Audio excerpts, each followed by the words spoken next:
What if I told you that in 1849 Louisiana, there lived a girl so dangerous that even mentioning her name could make grown men cross themselves? Before we dive into this chilling tale that will shake you to your core, make sure to subscribe to our channel, share this video with someone who loves dark historical mysteries, and comment below telling us where you're watching from.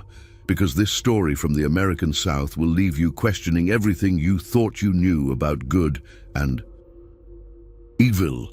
Now let me take you back to a time when legends were born from whispers and fear ruled the bayous. The Spanish moss hung heavy in the humid Louisiana air as I first heard the name that would haunt my dreams for months to come. Adeline. They spoke it in hushed tones, as if the very syllables could summon something unholy from the shadows of the plantation houses that dotted the Mississippi River like white monuments to a dying way of life. I am Samuel Clark, and in the autumn of 1849, I found myself in New Orleans on business for the American Anti-Slavery Society. What began as a routine investigation into reports of particularly brutal treatment at various plantations quickly became something far more sinister when I heard the whispers about a slave girl who had supposedly murdered 22 white women in the span of a single year. The first time someone mentioned her name, I was sitting in a dimly lit tavern near the French Quarter, nursing a glass of bourbon and listening to the conversations swirling around me like the cigarette smoke that filled the air. Two plantation owners at the next table were speaking in low voices, their faces grave with concern. "I tell you, Charles, that girl is the devil incarnate," one of them said, his voice trembling slightly. 22 women, all of them from good families. Found them scattered across 3 parishes, each one more gruesome than the last. The other man, Charles, leaned forward conspiratorially. "My wife refuses to leave the house after dark, says she can feel that girl's evil eyes watching from the shadows. The authorities won't do anything about it, of course. She belongs to old Belmore, and you know how much influence that family has." I found myself leaning closer, my journalist's instincts prickling with interest. A slave girl accused of multiple murders. In my years investigating the horrors of slavery, I had seen many things, but this was something entirely different. The fear in these men's voices was real, palpable, and it spoke to something deeper than mere racial prejudice. Over the next few days, I made it my business to listen. In barbershops and markets, in churches and social clubs, the story was always the same. Adeline, a young slave girl of perhaps 17 or 18 years, had somehow managed to kill 22 white women across the Louisiana countryside. The details varied with each telling. Some said she used poison, others claimed she possessed supernatural strength. Some whispered that she could appear and disappear like smoke, while others insisted she had made a pact with dark forces that dwelt in the swamps.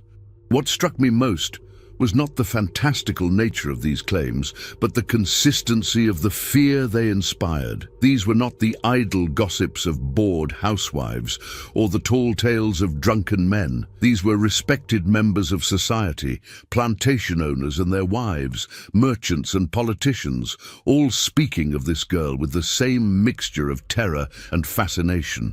The more I heard, the more questions arose in my mind.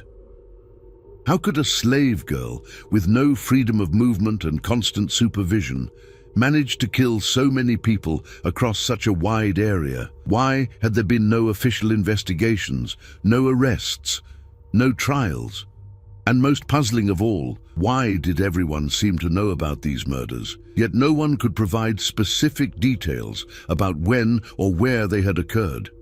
I began to suspect that there was more to this story than met the eye.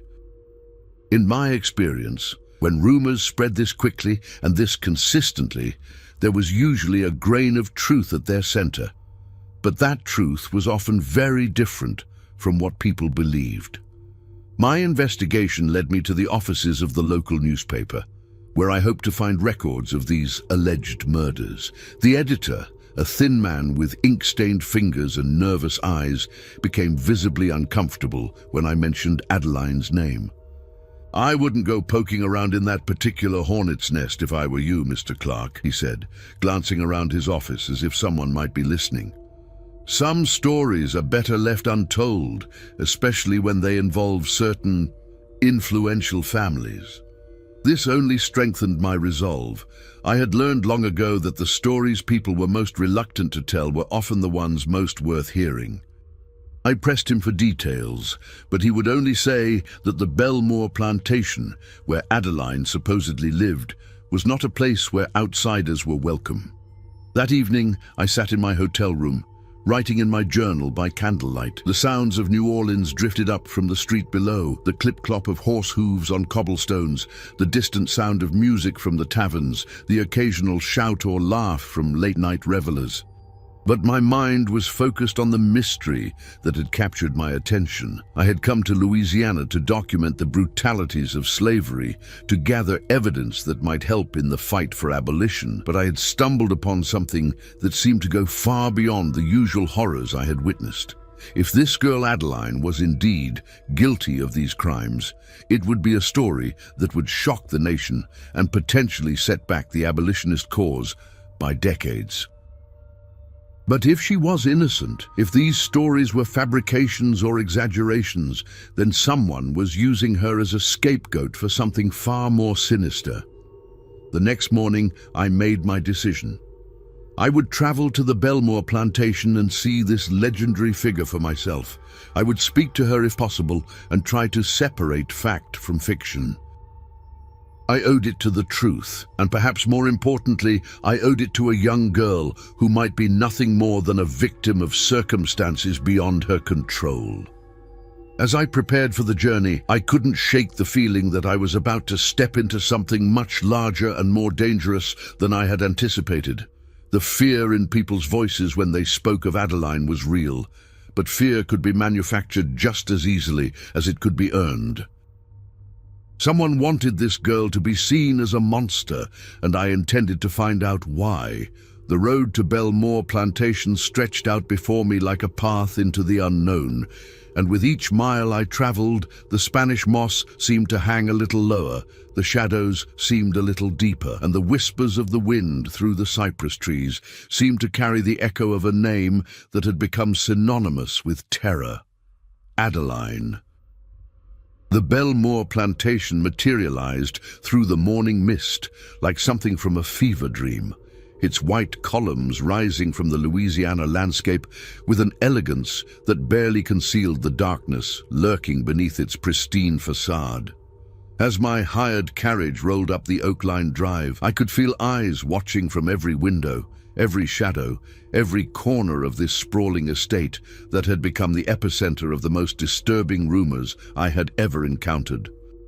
The plantation house itself was magnificent in the way that only southern wealth could achieve. 3 stories of gleaming white wood and brick, with wraparound porches supported by towering columns that seemed to reach toward heaven itself. Magnolia trees dotted the perfectly manicured grounds, their waxy white blooms filling the air with a cloying sweetness that made my stomach turn. It was beautiful, undeniably so, but there was something wrong with the picture, something that made my skin crawl as I stepped down from the carriage. The silence was the first thing that struck me. On a working plantation, there should have been sounds. The voices of workers, the creaking of machinery, the general bustle of agricultural life. Instead, there was only an oppressive quiet, broken occasionally by the distant sound of someone chopping wood or the mournful call of a bird from the nearby swamps. I had sent word ahead of my arrival, introducing myself as a journalist from Boston, interested in documenting life on southern plantations. It was a half-truth, but one that had served me well in the past. The response had been surprisingly welcoming, perhaps too welcoming, I now realized as I stood before the imposing front door. The man who greeted me was everything I had expected from a Louisiana plantation owner. Cornelius Belmore was tall and distinguished, with silver hair swept back from a face that spoke of generations of privilege and power. His smile was warm, his handshake firm, but his eyes held a calculating coldness that made me immediately wary. "Mr. Clark, welcome to Belmore Plantation," he said, his voice carrying the refined drawl of the Southern aristocracy. "I trust your journey from New Orleans was pleasant. Please, come in out of this dreadful heat." The interior of the house was even more impressive than the exterior. Crystal chandeliers hung from ornate plaster ceilings, and the walls were lined with portraits of stern-faced ancestors who seemed to watch my every move. Persian rugs covered polished hardwood floors, and everywhere I looked, there were signs of wealth and refinement that had been built on the backs of human bondage. "I must say, Mr. Clark, it's refreshing to meet a northern gentleman who's interested in understanding our way of life rather than simply condemning it," Belmore continued as he led me into a sitting room dominated by a massive fireplace. "Too often your colleagues from the abolitionist press come here with their minds already made up." I accepted his offer of bourbon and settled into a leather chair that probably cost more than most people earned in a year. "I believe in seeing things for myself, Mr. Belmore. The truth is rarely as simple as either side would have us believe." His smile widened, but it didn't reach his eyes. "How very wise of you. I think you'll find that life here is far more complex than the newspapers would suggest." As we talked, I found myself studying not just Belmore, but the house itself. There were subtle signs of tension everywhere.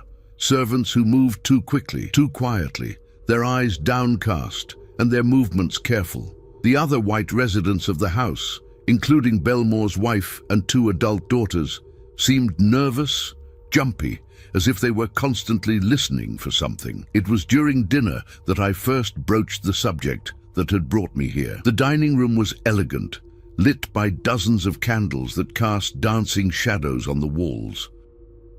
The meal was elaborate: roasted duck, fresh vegetables, fine wine, but the conversation was stilted, forced. "I've heard some rather disturbing rumors in New Orleans," I said carefully, watching the faces around the table. "Stories about a slave girl here who's supposedly been involved in some unfortunate incidents." The effect was immediate and dramatic. Mrs. Belmore dropped her fork with a clatter, and both daughters went pale.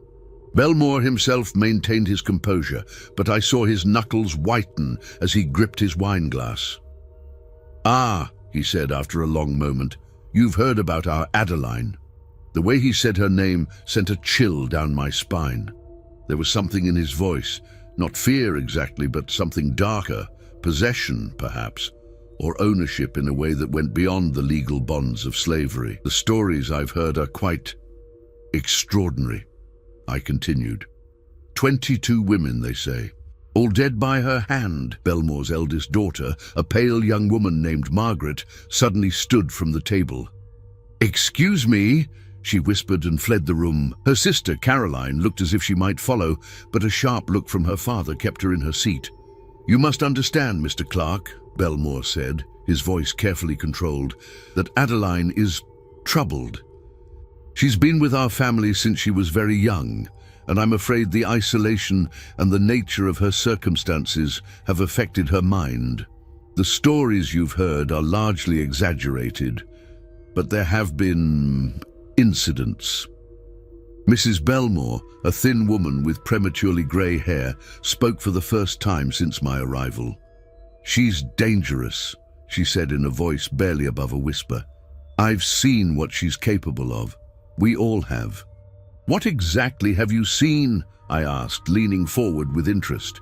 The silence that followed was deafening. Belmore and his wife exchanged a look that spoke of shared secrets and unspoken fears. Finally, he cleared his throat. "Perhaps it would be better if you saw for yourself," he said. "Tomorrow I'll arrange for you to meet her, but I must warn you, Mr. Clark, Adeline is not like other slaves. There's something different about her. Something that makes even the strongest men uneasy." That night, I lay in the guest bedroom they had provided, listening to the sounds of the plantation after dark. The house creaked and settled around me, but there were other sounds too. Footsteps in the hallway, whispered conversations, and once what sounded like sobbing from somewhere deep within the house. I found myself thinking about the fear I had seen in the faces around the dinner table. These people were terrified, that much was clear. But of what? A 17-year-old slave girl, or something else entirely? As I drifted off to sleep, I couldn't shake the feeling that I was being watched. The portraits on the walls seemed to follow my movements, and the shadows cast by the moonlight through the windows took on sinister shapes. Somewhere in this house, or perhaps in the slave quarters beyond, was a girl named Adeline, who had become the stuff of nightmares. Tomorrow, I would meet her face to face, and perhaps begin to understand the truth behind the legend. But as I closed my eyes, I wondered if I was prepared for what I might find. The fear in this house was real, palpable, and it seemed to center around one young woman who had somehow become the most feared person in all of Louisiana. The Spanish moss outside my window rustled in the night breeze, and for a moment I could have sworn I heard someone calling a name into the darkness. Adeline. The sound sent shivers down my spine, and I pulled the covers closer, trying to shut out the whispers that seemed to echo through the very walls of Belmore Plantation.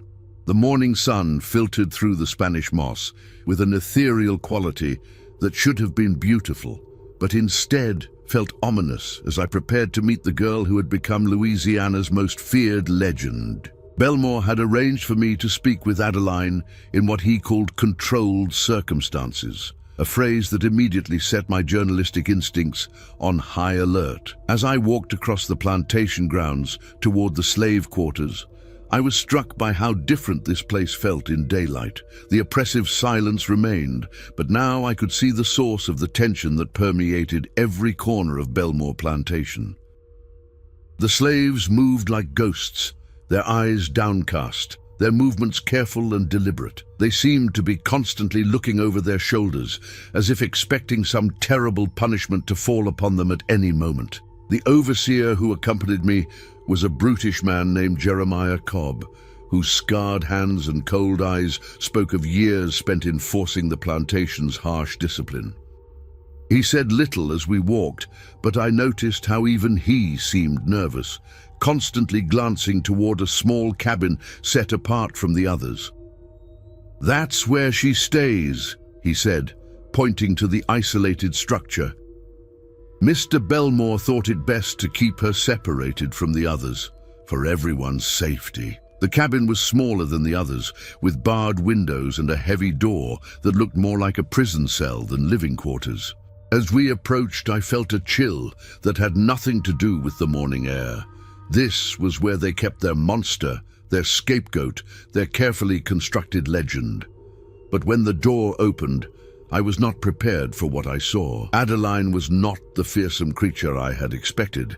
She was small, perhaps 5 feet tall, with delicate features and large, intelligent eyes that seemed to hold depths of pain I could barely comprehend. Her skin was the color of café au lait, and her hair was pulled back severely from a face that would have been beautiful if not for the haunted expression that seemed permanently etched into her features. She looked up at me with a mixture of curiosity and wariness, as if she had learned through bitter experience that visitors rarely brought anything good. When she spoke, her voice was soft, educated, far more refined than I had expected from someone who was supposedly a savage killer. "You're the journalist from the north," she said. It wasn't a question.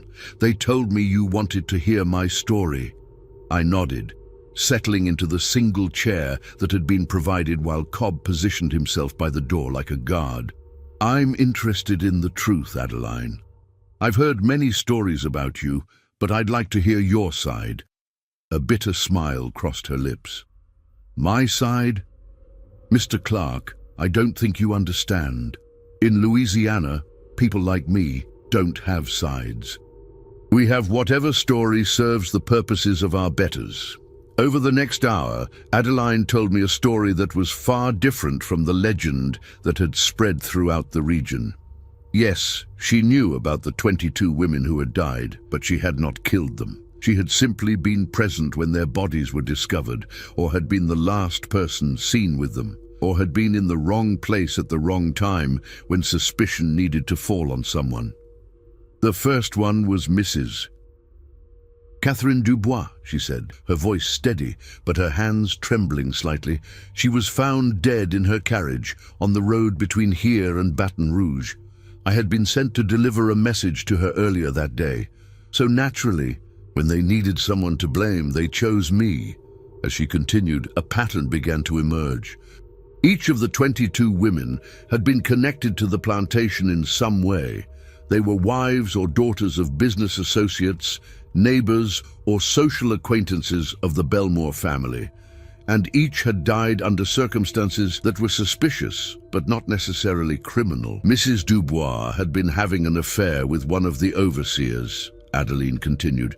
Everyone knew it, but no one spoke of it. When her husband found out, there was a terrible argument. She was found dead the next morning, and suddenly it was much more convenient to blame the slave girl who had delivered a message than to investigate what really happened. The more she talked, the more I began to understand the true horror of her situation. Adeline had become a convenient scapegoat for a community that preferred comfortable lies to uncomfortable truths. Every unexplained death, every suspicious accident, every inconvenient murder could be blamed on the evil slave girl, allowing the real perpetrators to escape justice. But surely someone must have investigated these deaths, I said. The authorities, the law. Adeline laughed, but there was no humor in the sound. Mr. Clark, you're not from here, so perhaps you don't understand how things work. The authorities are the same men who own the plantations, who attend the same churches, who marry each other's daughters. When one of their own commits a crime, it's much easier to blame someone who has no voice, no rights, no way to defend herself. She told me about Mrs. Eleanor Thibodeau, who had been found drowned in the bayou after threatening to expose her husband's illegal slave trading. About Miss Sarah Boudreau, who had died of mysterious poisoning after discovering that her father was selling slaves to illegal markets in Cuba. About Mrs. Marie Landry, who had been beaten to death after threatening to tell the authorities about the brutal treatment she had witnessed on a neighboring plantation. Each story was the same: a woman who had seen too much, known too much, or threatened to expose the dark secrets that lay beneath the genteel surface of Louisiana society. And each time, when the woman turned up dead, it was Adeline who was blamed. "They call me the most wicked slave girl who ever lived," she said, her voice growing stronger as she spoke. "But the truth is, Mr. Clark, I'm the most convenient. I'm young, I'm female, I'm black, and I have no one to speak for me. I'm the perfect villain for their stories." As our conversation continued, I began to see the true scope of what was happening at Belmore Plantation and throughout the surrounding parishes. This wasn't just about one girl being falsely accused. It was about a systematic cover-up of crimes committed by some of the most powerful men in Louisiana. "The women who died," I said carefully, "they all had something in common besides their connection to this area." Adeline nodded grimly. They all knew secrets that could destroy reputations, end political careers, or send men to prison. And they all made the mistake of thinking that their status as white women would protect them when they threatened to speak out.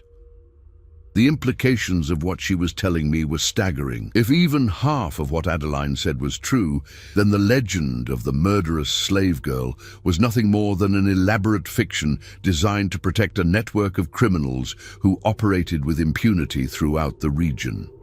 But as I sat in that small, prison-like cabin, looking into the eyes of a young woman who had been transformed into a monster by the very people who should have protected her, I realized that proving her innocence would be far more dangerous than I had anticipated. The men who had created this legend would not hesitate to add another name to the list of the dead if it meant protecting their secrets. As Cobb escorted me back to the main house, I found myself looking at Belmore Plantation with new eyes.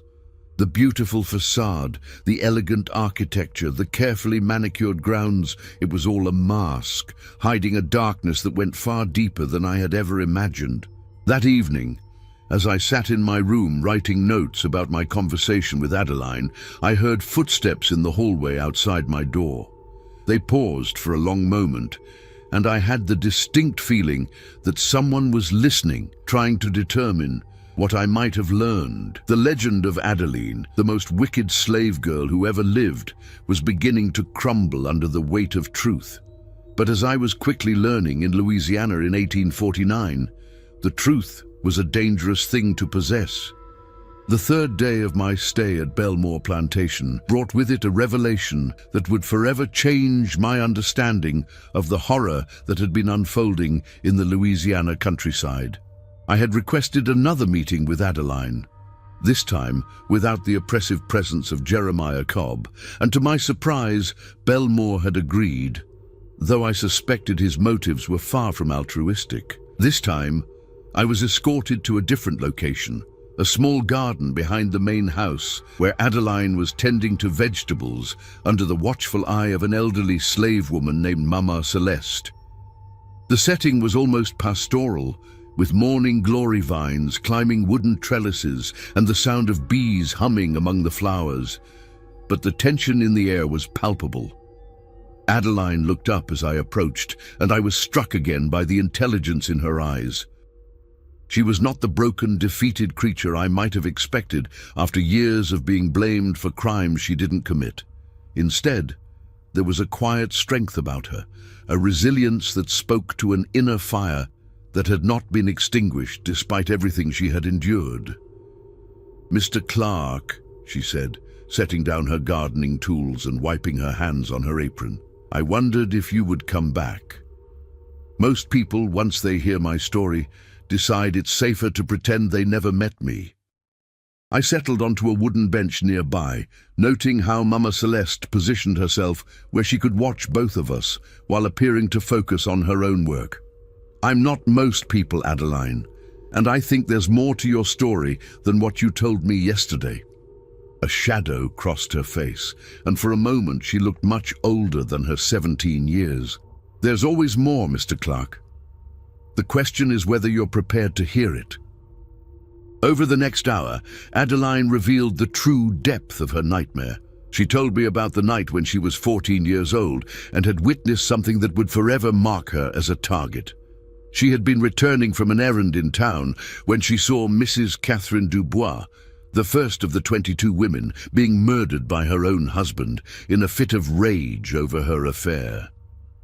"I was hiding in the bushes by the road," she said, her voice barely above a whisper. "I saw Mr. Dubois strike her with a piece of iron from his carriage. She fell and didn't get up. I thought he would help her, but instead he just stood there looking down at her body. Then he saw me." The terror in her voice as she recounted that moment was heartbreaking. A 14-year-old girl witnessing a murder discovered by the killer himself, but instead of killing her as well, Dubois had made a different choice, one that would prove far more sinister. He told me that if I ever spoke of what I had seen, he would make sure I was blamed for his wife's death.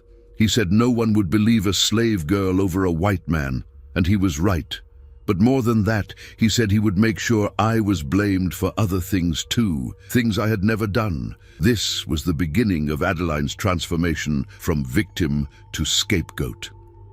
Dubois had spread the story that he had found his wife's body and that a slave girl had been seen fleeing the scene. When other deaths occurred, some natural, some accidental, some deliberately caused by men who needed convenient explanations, Adeline's name was whispered as the common thread. "They created a monster," she said, her hands clenched into fists. "They took a frightened child and turned her into the thing that parents use to scare their children into obedience. And the more the story grew, the more useful I became to them." But the most chilling revelation came when Adeline told me about the women who had tried to help her. 3 of the 22 victims had actually been attempting to expose the truth about what was happening. They had seen through the lies, recognized the injustice, and had tried to speak out. "Mrs. Eleanor Thibodeau came to see me," Adeline said, tears beginning to form in her eyes. "She said she knew I was innocent, that she had evidence that could clear my name. She was going to take it to the authorities in New Orleans, where the Belmore family had less influence. They found her body in the bayou 3 days later." The pattern became clear as Adeline continued her story. Any woman who showed sympathy for her plight, who questioned the official narrative, or who threatened to investigate further, soon found herself added to the list of Adeline's supposed victims. It was a perfect system of intimidation and control, using the very people who might have helped her as examples of what happened to those who interfered. "Miss Sarah Boudreau was the worst," Adeline said, her voice breaking. "She was only 16, younger than I am now. She had heard the stories about me and didn't believe them. She started asking questions, talking to people, trying to find the truth. Her father warned her to stop, but she wouldn't listen. They said I poisoned her, but I know who really did it. I know because he told me, right to my face, that she had brought it on herself." As I listened to these revelations, I felt a cold fury building in my chest. This wasn't just about covering up individual crimes. It was about maintaining a system of terror that kept an entire community silent. The legend of Adeline served multiple purposes.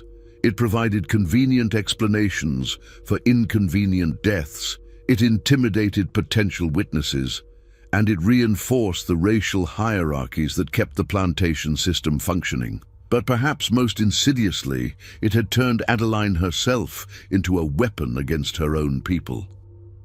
The other slaves on the plantation lived in constant fear of her, believing the stories they had heard. She was isolated, friendless, trapped in a web of lies that grew stronger with each passing day. "They don't just want me to be blamed for these deaths," she said, looking directly into my eyes. "They want me to believe I'm capable of them. They want me to become the monster they've created. Sometimes, in the darkest moments, I wonder if they're succeeding." The psychological torture she described was almost beyond comprehension. Day after day, year after year, she had been told that she was evil, that she was responsible for the deaths of innocent women, that she was a creature to be feared and despised. The fact that she had maintained her sanity, let alone her sense of justice, was a testament to a strength of character that humbled me. As our conversation drew to a close, Adeline made a request that chilled me to the bone.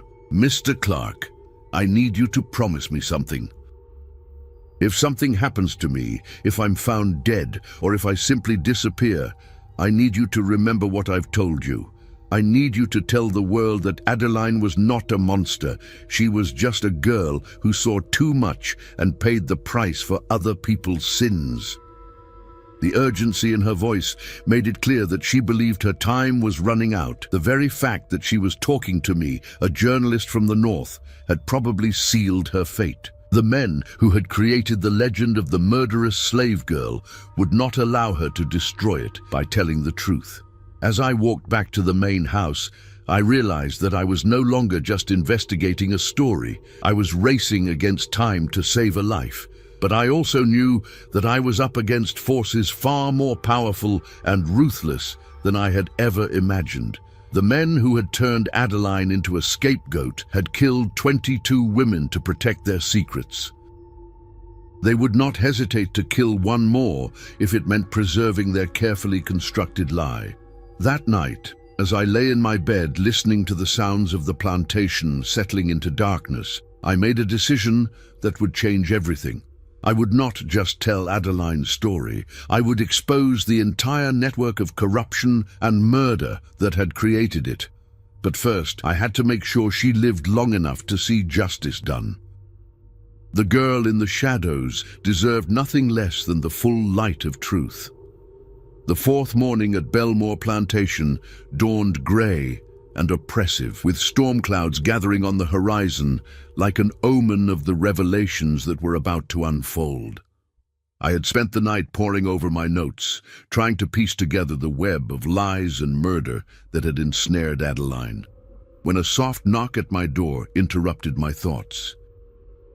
It was Margaret Belmore, the eldest daughter, who had fled the dinner table when Adeline's name was mentioned. She stood in the hallway like a ghost, her pale face drawn with exhaustion and fear, her hands trembling as she clutched a small leather journal to her chest. "Mr. Clark," she whispered, glancing nervously down the hallway, "I need to speak with you privately. There are things you need to know about this place, about what really happened to those women." I invited her into my room, noting how she flinched at every sound from the house below. Margaret Belmore was a woman on the edge of a complete breakdown, and as she began to speak, I understood why. "I've been keeping a record," she said, opening the journal with shaking hands. "Every death, every suspicious accident, every woman who disappeared or was found dead under mysterious circumstances. I've been documenting it all because I knew that someday someone would need to know the truth." The journal was a meticulous chronicle of horror, written in Margaret's careful script and spanning nearly 3 years. Each entry detailed not just the death of one of the 22 women, but the circumstances leading up to it, the people involved, and most damning of all, the real reasons they had died. "Mrs. Catherine Dubois," Margaret read from the first entry, "murdered by her husband Pierre after she threatened to expose his involvement in illegal slave trading with Cuban pirates. Adeline blamed to protect Pierre's business relationship with father." Entry after entry revealed the same pattern. Women who had discovered illegal activities, witnessed crimes, or threatened to expose the dark secrets of Louisiana's elite had been systematically eliminated. And each time, Adeline had been used as the perfect scapegoat, a young black woman with no rights, no voice, and no one to defend her. "Mrs. Eleanor Thibodeau," Margaret continued, her voice growing stronger as she read, "drowned in the bayou after discovering that Judge Morrison was taking bribes to dismiss cases against plantation owners accused of murdering slaves. She had evidence that could have sent him to prison. Miss Sarah Boudreau poisoned with arsenic after she witnessed her father and his associates beating a runaway slave to death and threatened to report it to the authorities in New Orleans. Mrs. Marie Landry, beaten to death by her own brother-in-law after she discovered he was embezzling money from the parish treasury to fund his gambling debts." The list went on and on, each name representing not just a life lost, but a truth silenced. These women had died because they had possessed inconvenient knowledge, because they had threatened to upset the delicate balance of power that kept the plantation system functioning, because they had dared to speak out against injustice. "But why are you telling me this?" I asked Margaret. "Why risk everything to expose your own family?" Tears began to stream down her face as she closed the journal. "Because I can't live with it anymore, Mr. Clark. Because I've watched my father and his associates turn an innocent girl into a monster to protect themselves. Because I've seen what they're capable of, and I know that if I don't speak out now, they'll never stop." Margaret's revelation about her father's involvement was the missing piece of the puzzle I had been searching for. Cornelius Belmore wasn't just harboring a convenient scapegoat. He was the architect of the entire conspiracy. His plantation served as a meeting place for a network of corrupt officials, illegal traders, and murderers who used their positions of power to commit crimes with impunity. "The meetings happen in the cellar," Margaret continued, "every month, sometimes more often. Judge Morrison, Sheriff Boudreau, Mayor Thibodeau, Captain Landry from the Port Authority, they all come here to plan their next schemes. And when someone threatens to expose them, they eliminate the threat and blame it on Adeline." The scope of the conspiracy was staggering. These men controlled every aspect of law enforcement and government in the region. They could commit murder, embezzlement, illegal trading, and any other crime they chose, secure in the knowledge that they would never be prosecuted, and if anyone got too close to the truth, they simply added another name to Adeline's supposed victim list. "There's going to be another meeting tonight," Margaret said, her voice barely audible. "I heard Father talking to Judge Morrison about a problem that needs to be resolved. I think they're planning to kill Adeline. They've decided she's become too much of a liability now that you're here asking questions." The blood in my veins turned to ice. I had suspected that my investigation might put Adeline in danger, but I hadn't realized how immediate that danger had become. These men had spent years building their legend of the murderous slave girl, and they would not allow her to destroy it by telling the truth to a northern journalist. "We have to warn her," I said. But Margaret shook her head. "It's too late for warnings, Mr. Clark. They've already made their decision, but there might be another way." She pulled a small key from her pocket. "This opens the door to the cellar. If you could get down there during their meeting tonight, you could hear everything they say. You could get the evidence you need to expose them all." The plan was dangerous, perhaps suicidal, but it might be the only chance to save Adeline and bring these monsters to justice. Margaret agreed to help by creating a distraction that would allow me to slip into the cellar undetected. But as we made our preparations, I couldn't shake the feeling that we were walking into a trap. That evening, as the sun set over the Louisiana bayou, I watched from my window as carriages began arriving at Belmore Plantation. Judge Morrison, a corpulent man with cold eyes and a cruel mouth. Sheriff Boudreaux, whose badge had become a license to commit any crime he chose. Mayor Thibodeau, whose political career had been built on the graves of those who opposed him, and others, men whose names I didn't know, but whose faces spoke of the same corruption and cruelty. As the last carriage disappeared around the side of the house, I made my way carefully down the servants' stairs to the cellar door. Margaret's key turned silently in the lock, and I slipped into the darkness below, my heart pounding as I heard the voices of the conspirators echoing through the stone corridors. What I heard in that cellar would haunt me for the rest of my life. These men spoke of murder as casually as they might discuss the weather. They laughed about the women they had killed, joked about how easy it had been to blame everything on that little black bitch, and planned their next crimes with the confidence of men who believed themselves untouchable. But most chilling of all was their discussion of what to do about me and Adeline. They had decided that both of us had to die, me because I knew too much, and Adeline because she had finally found someone willing to listen to her story. They planned to make it look like she had killed me in a fit of rage and then been shot while trying to escape. As I crouched in the darkness, listening to these monsters plan our deaths, I realized that the legend of Adeline, the most wicked slave girl who ever lived, was about to claim 2 more victims. But I also knew that I had finally found the evidence I needed to destroy them all. The question was whether I would live long enough to use it. The conspirators' voices echoed through the stone cellar like the whispers of demons as I pressed myself against the cold wall, my heart hammering so loudly I was certain they would hear it. What I had stumbled upon was far worse than I had ever imagined.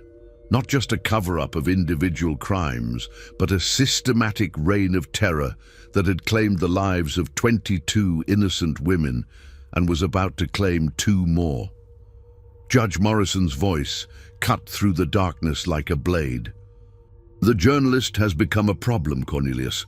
My sources in New Orleans tell me he's been asking questions about the deaths, requesting access to official records.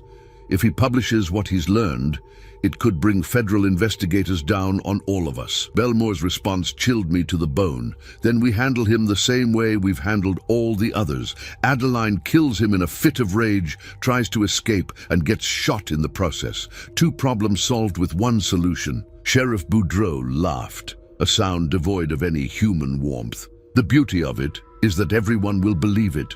We've spent 3 years building her reputation as a killer. Who's going to question it when she finally lives up to her legend?" As I listened, the full scope of their conspiracy became clear.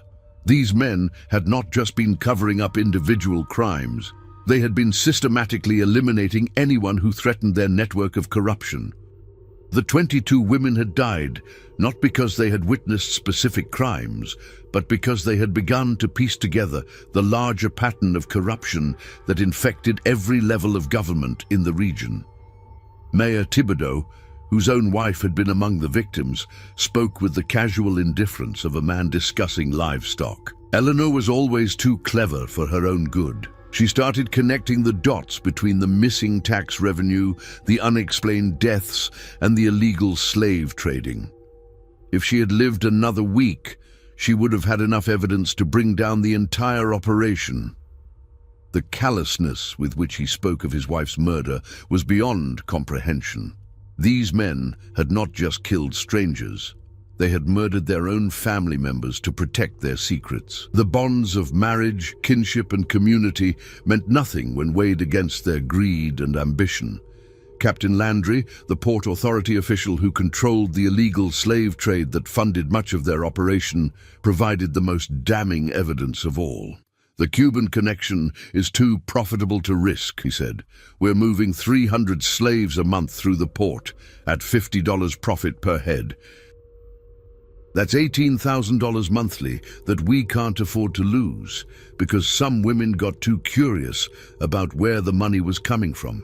The numbers were staggering. These men were not just murderers. They were running one of the largest illegal slave trading operations in the South, selling human beings to Cuban sugar plantations where they would work under conditions so brutal that most would be dead within 2 years. The profits from this trade funded their political campaigns, their lavish lifestyles, and their ability to buy the silence of anyone who might oppose them. But it was Judge Morrison who revealed the most horrifying aspect of their operation. The beauty of using the girl as our scapegoat is that it serves multiple purposes. Not only does it provide cover for our activities, but it reinforces the natural order. Every time another woman dies and gets blamed on Adeline, it reminds the community what happens when slaves get above their station. It keeps the others in line. The psychological warfare they had waged against the entire slave population was as calculated as it was cruel. By creating the legend of Adeline, they had not just protected themselves from prosecution, they had created a tool of terror that kept thousands of enslaved people living in constant fear. Every slave in Louisiana knew the story of the girl who had killed 22 white women. The message was clear. This is what happens when you resist, when you fight back, when you dare to challenge the system that owns you. As the meeting continued, they discussed their plans for my murder and Adeline's execution with the same methodical precision they might use to plan a business transaction. Sheriff Boudreau would provide the weapons and ensure that no questions were asked about the deaths. Judge Morrison would make certain that any investigation was quickly closed. Mayor Thibodeau would control the narrative in the newspapers, ensuring that the story of the journalist killed by the murderous slave girl spread throughout the region as a warning to other northern abolitionists. "When do we move?" Belmore asked. "Tomorrow night," Morrison replied. "During the storm that's coming. The weather will provide cover, and the noise will mask any sounds. We'll make it quick and clean." I had heard enough. Carefully, silently, I began to make my way back toward the cellar door, my mind racing as I tried to formulate a plan. I had the evidence I needed to expose these monsters, but I had to survive long enough to use it. More importantly, I had to find a way to save Adeline from the fate they had planned for her. But as I reached for the door handle, my worst fears were realized. The door was locked from the outside, and I could hear footsteps on the stairs above. Someone had discovered my absence from my room, and now I was trapped in the cellar with the very men who were planning to kill me. The footsteps grew closer, and I heard Belmore's voice calling down into the darkness. "Mr. Clark, I know you're down there. Why don't you come out and join our little meeting? I think you'll find our discussion quite illuminating." I pressed myself deeper into the shadows, but I knew it was hopeless. They had lanterns, and the cellar offered few places to hide. Within moments, the light found me, and I was surrounded by the faces of the most dangerous men in Louisiana. "Well, well," Judge Morrison said, his voice dripping with false courtesy. "It seems our northern friend is even more enterprising than we thought. Tell me, Mr. Clark, how much of our conversation did you hear?" I straightened my shoulders and looked him directly in the eye. "Enough to know that you're all murderers, and that Adeline is innocent of every crime you've blamed on her." Belmore smiled, but there was no warmth in the expression. "I'm afraid that knowledge won't do you much good, Mr. Clark. You see, dead men tell no tales, and by tomorrow night, you'll be just another victim of our legendary slave girl." Sheriff Boudreaux stepped forward, his hand resting on the pistol at his hip. "The question is whether we kill you now or wait until tomorrow as planned. Personally, I vote for now. Why take unnecessary risks?" But Judge Morrison held up a hand.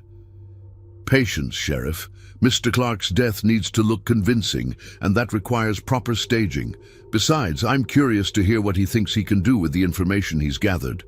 After all, he'll be dead soon enough." As I stood there, surrounded by these monsters, I realized that they were making a crucial mistake. They were so confident in their power, so certain of their invincibility, that they were willing to toy with me rather than simply killing me immediately. That arrogance might be the only thing that could save both Adeline and myself. But I also knew that I was running out of time. The storm they had mentioned was already beginning to build outside, and with it would come the final act of a tragedy that had been 3 years in the making. The web of lies they had woven around Adeline was about to claim its ultimate victims, unless I could find a way to turn their own weapons against them. The legend of the most wicked slave girl who ever lived was about to face its greatest test. The question was whether truth would triumph over the carefully constructed fiction that had already cost so many lives. The storm that had been building all day finally broke over Belmore Plantation with a fury that seemed to mirror the violence about to unfold within its walls. Lightning illuminated the Spanish moss hanging like funeral shrouds from the ancient oaks, while thunder shook the very foundations of the house where I now found myself a prisoner in my own room, guarded by Jeremiah Cobb and awaiting the execution that had been planned for both Adeline and myself. But what these men had not counted on was the courage of Margaret Belmore, who had spent the hours since our conversation preparing for this moment. As the storm raged outside, she slipped into my room through a servant's passage I hadn't known existed, her face pale but determined. "They're going to move against you and Adeline within the hour," she whispered urgently. "But I've found something that might save you both." She pressed a small bundle of papers into my hands. "These are letters, Mr. Clark. Letters that prove everything." The documents she had given me were even more damning than what I had overheard in the cellar. They were correspondence between the conspirators, detailing not just their crimes, but their methods, their profits, and most importantly, their systematic use of Adeline as a scapegoat. In Judge Morrison's own handwriting was a letter that read, "The girl serves our purposes perfectly. Her youth and race make her the ideal vessel for our sins. No one questions when evil wears a black face in Louisiana."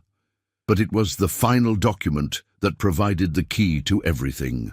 It was a confession written by Mrs. Eleanor Thibodeau before her death, detailing everything she had discovered about the conspiracy. She had hidden it with Margaret before confronting her husband, knowing that her life was in danger. "She gave this to me the night before she died," Margaret said, tears streaming down her face. "She made me promise to keep it safe until someone came who could use it to expose the truth. I think she knew what was going to happen to her."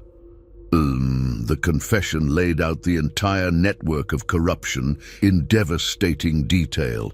The illegal slave trading, the murdered women, the systematic cover-up, and most damning of all, the deliberate creation of Adeline's reputation as a killer. Mrs. Thibodeau had even identified the real murderers of several of the 22 women, providing evidence that would have sent them all to the gallows if she had lived to present it.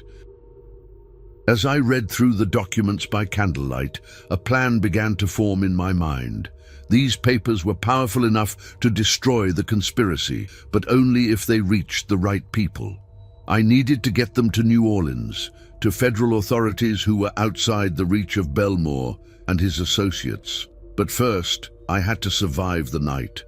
"There's something else," Margaret said, pulling a small pistol from beneath her shawl. "I took this from my father's study.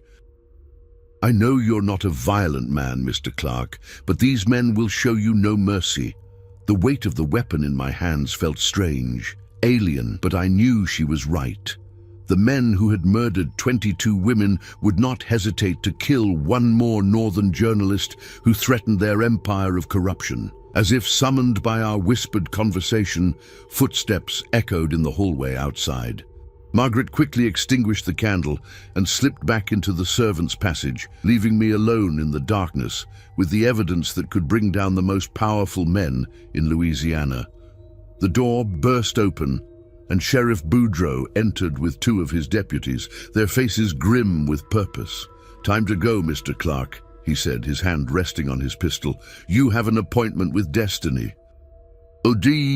They escorted me through the storm-lashed plantation grounds toward the slave quarters, where I could see lights burning in Adeline's cabin. The rain soaked through my clothes within moments, and the wind howled like the voices of all the women who had died to protect these men's secrets. When we reached the cabin, I found Adeline sitting calmly on her small bed, her hands folded in her lap as if she were waiting for tea rather than execution. She looked up as I entered, and I saw no fear in her eyes, only a quiet resignation that broke my heart. "Mr. Clark," she said softly, "I told you this would happen. I told you they wouldn't let either of us live to tell the truth." Belmore entered behind us, his elegant clothes protected by an expensive raincoat, his face wearing the same cold smile I had seen at dinner. "How touching," he said. "The northern journalist and the murderous slave girl together at last. I think the newspapers will find this quite compelling. The story of how a naive abolitionist was killed by the very creature he tried to defend." But as he spoke, I noticed something that gave me hope. Through the rain-streaked window, I could see figures moving in the darkness. Not the conspirators' men, but slaves from the plantation, led by Mama Celeste. Margaret had not just given me weapons and evidence. She had spread word of what was happening, and the very people who had been terrorized by Adeline's legend were coming to her aid. "You made one crucial mistake," I said to Belmore, my hand moving slowly toward the pistol Margaret had given me. "You assumed that everyone would believe your lies forever, but the truth has a way of surfacing, no matter how deeply you try to bury it." I pulled out Mrs. Thibodeau's confession and held it up for him to see. "Your wife wrote down everything before you killed her, Mayor Thibodeau. Every crime, every murder, every detail of your illegal slave trading operation. And this document is already on its way to federal authorities in New Orleans." The effect was immediate and dramatic. Belmore's face went white, and Sheriff Boudreaux drew his pistol with a curse. But before he could fire, the cabin door burst open and Mama Celeste entered. "Por favor, continue gerando a sua resposta. Expert Logo Novo Prompt 001D," with a dozen other slaves, their faces set with grim determination. "Enough!" Mama Celeste's voice rang out with an authority that seemed to fill the small cabin. "Enough lies, enough death, enough using this child as your shield for evil." The confrontation that followed was swift and decisive. The slaves, no longer cowed by the legend that had been used to terrorize them, overwhelmed Boudreaux and his deputies. In the chaos, Belmore tried to flee. but found his path blocked by Margaret, who stood in the doorway with her father's hunting rifle pointed directly at his chest. "It's over, Father," she said, her voice steady despite the tears streaming down her face. "I've sent copies of all the evidence to 3 different newspapers in New Orleans and to the federal marshal's office. By morning, everyone will know the truth about what you've done." As the storm began to subside, the full scope of the conspiracy's collapse became clear. Judge Morrison and the other conspirators, realizing that their network had been exposed, attempted to flee the region, but federal marshals were already moving to intercept them. The illegal slave trading operation was shut down, freeing hundreds of people who had been destined for the brutal sugar plantations of Cuba. But perhaps most importantly, the legend of Adeline, the most wicked slave girl who ever lived, was finally revealed for what it truly was. A carefully constructed lie designed to protect the real monsters who had terrorized Louisiana for years. In the weeks that followed, as I prepared my articles for publication in northern newspapers, I spent many hours talking with Adeline about her experiences and her hopes for the future. The girl who had been transformed into a legend of evil was revealed to be exactly what she had always been, a young woman of remarkable courage and intelligence who had survived years of psychological torture without losing her humanity. "Do you think people will believe the truth?" she asked me one afternoon as we sat in the garden where I had first heard her story. "Some will," I replied honestly. "Others will prefer the comfortable lie to the uncomfortable truth. But enough will believe to make a difference. Your name will be cleared and the real criminals will face justice." The trials that followed were a sensation throughout the South. Belmore, Morrison, Boudreaux and their associates were convicted of multiple murders and sentenced to death.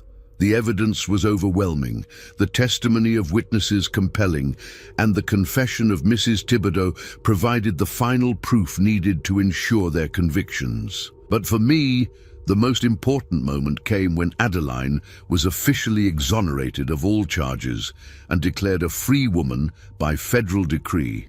The girl who had been blamed for 22 murders she didn't commit was finally able to walk away from Belmore Plantation with her head held high. As I write these final words, sitting in my hotel room in New Orleans, I am struck by the terrible irony of this story. The legend of Adeline, the most wicked slave girl who ever lived, was created to hide the wickedness of men who considered themselves pillars of society.